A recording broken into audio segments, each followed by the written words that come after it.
Assalamualaikum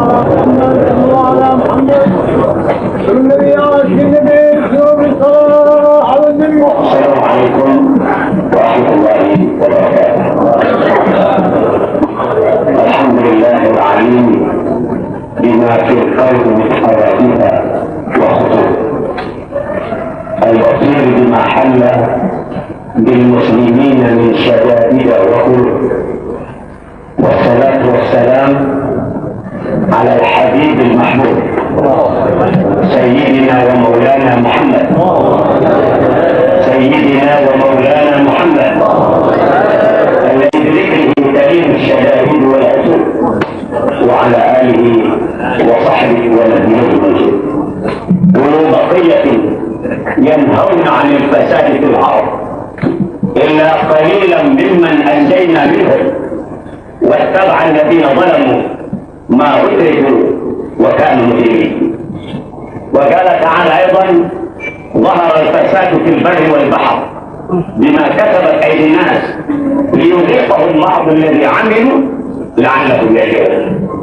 صدق الله مولانا العظيم.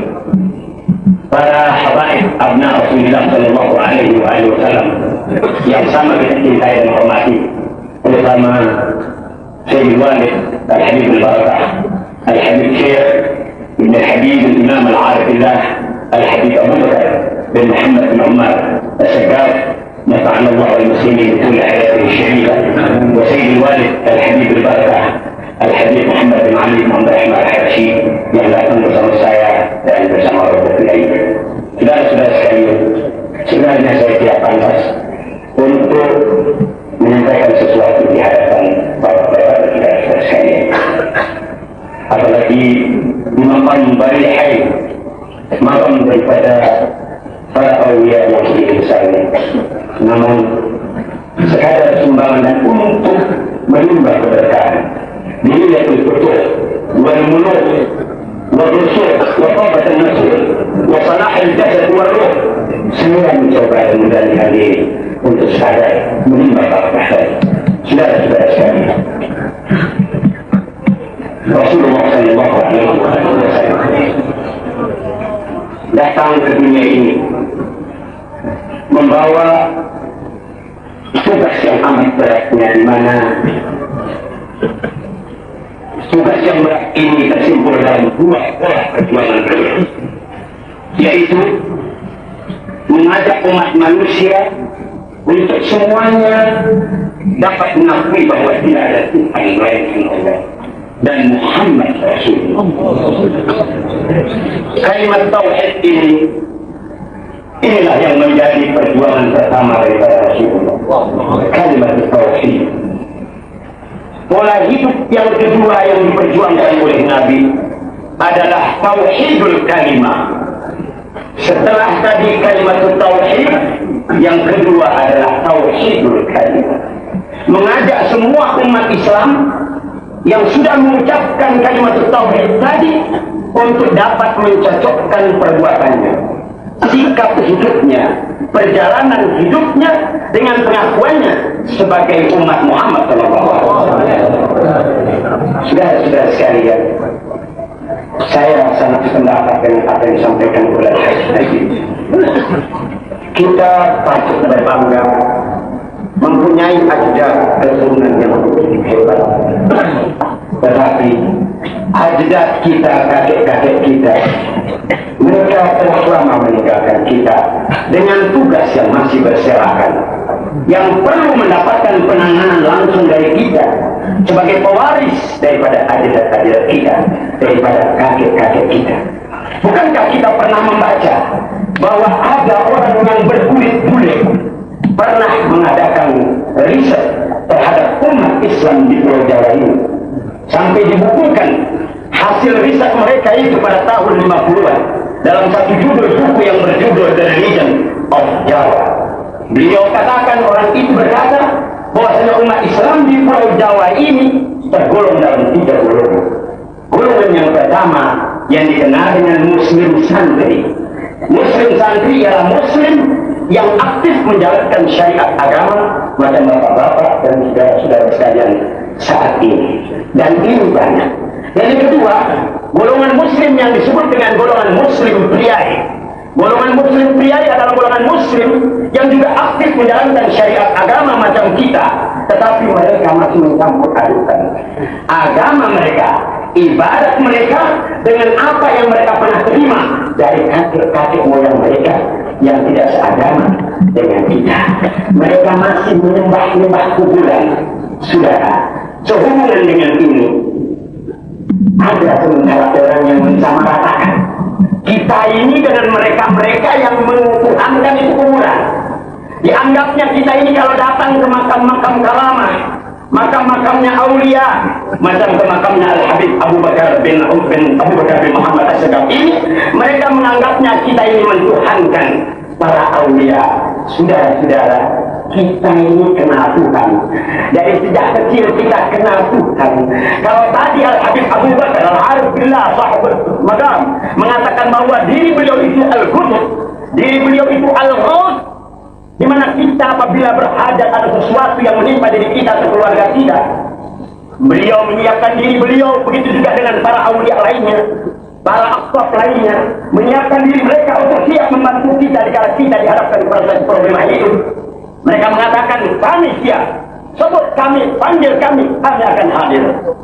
Ini tidak bertentangan dengan apa yang disabdakan oleh Rasulullah SAW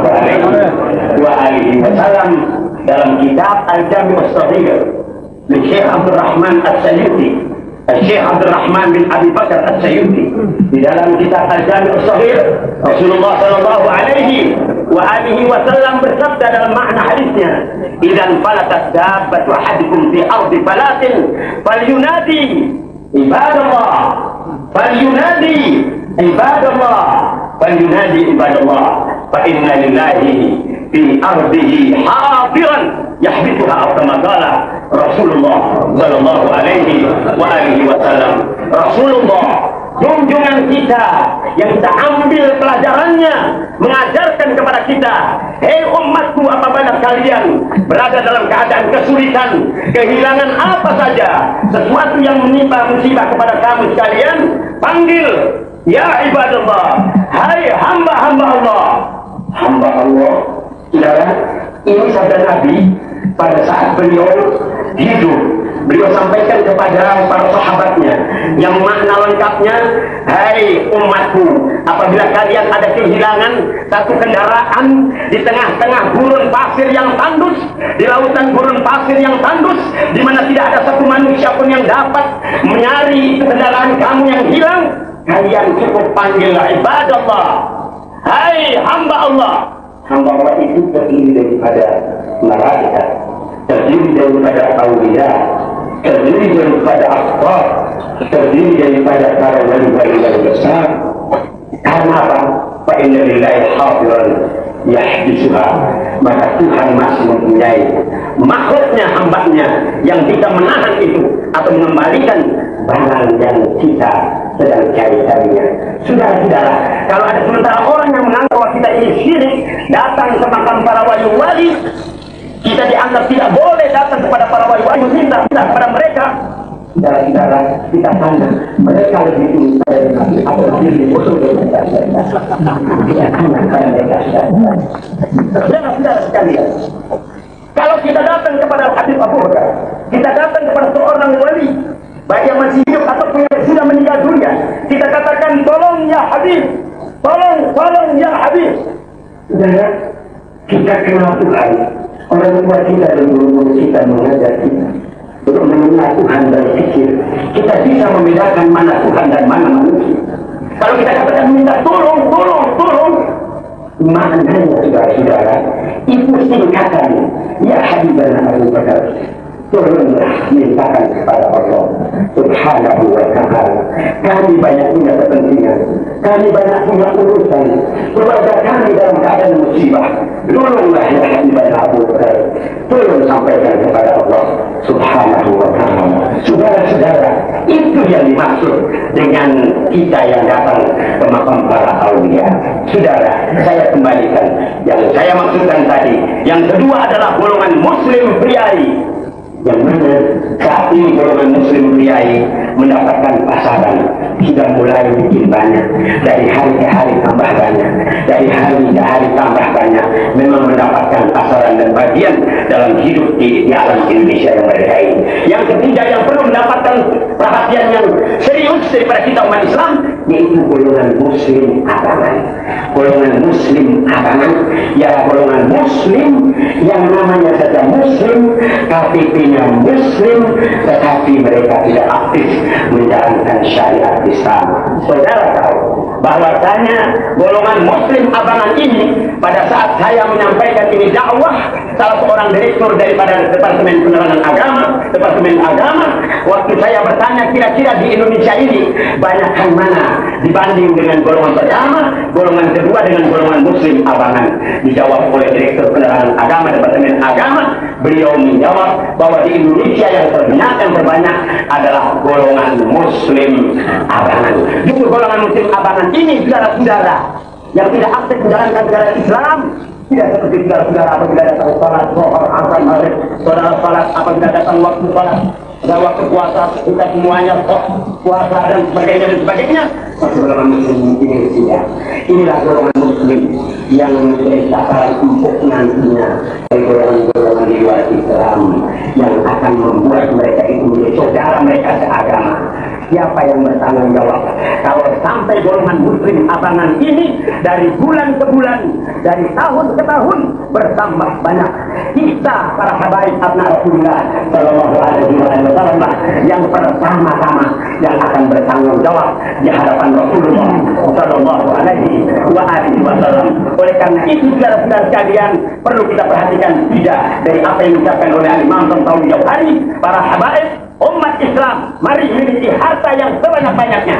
Utlubud dunya lil akhirah, cari dunia untuk akhirat. Karena sesuatu perjalanan keagamaan, sarana agama, mau membantu yatim piatu, rumah pesantren, rumah sakit, dan lainnya dan lain-lain sebagainya, tanpa mal, kata Sayyidina Ali, al-mal ruhul a'mal.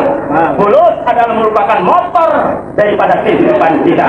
Dan yang kedua, saudara-saudara sekalian, yaitu di samping al-mal, al-ilm. Al-ilm, mari saudara-saudara kita bertindakan diri kita dengan ilmu dunia dan ilmu akhirat. Dan yang ketiga, yang paling penting dari semuanya itu tauhidul kalimah.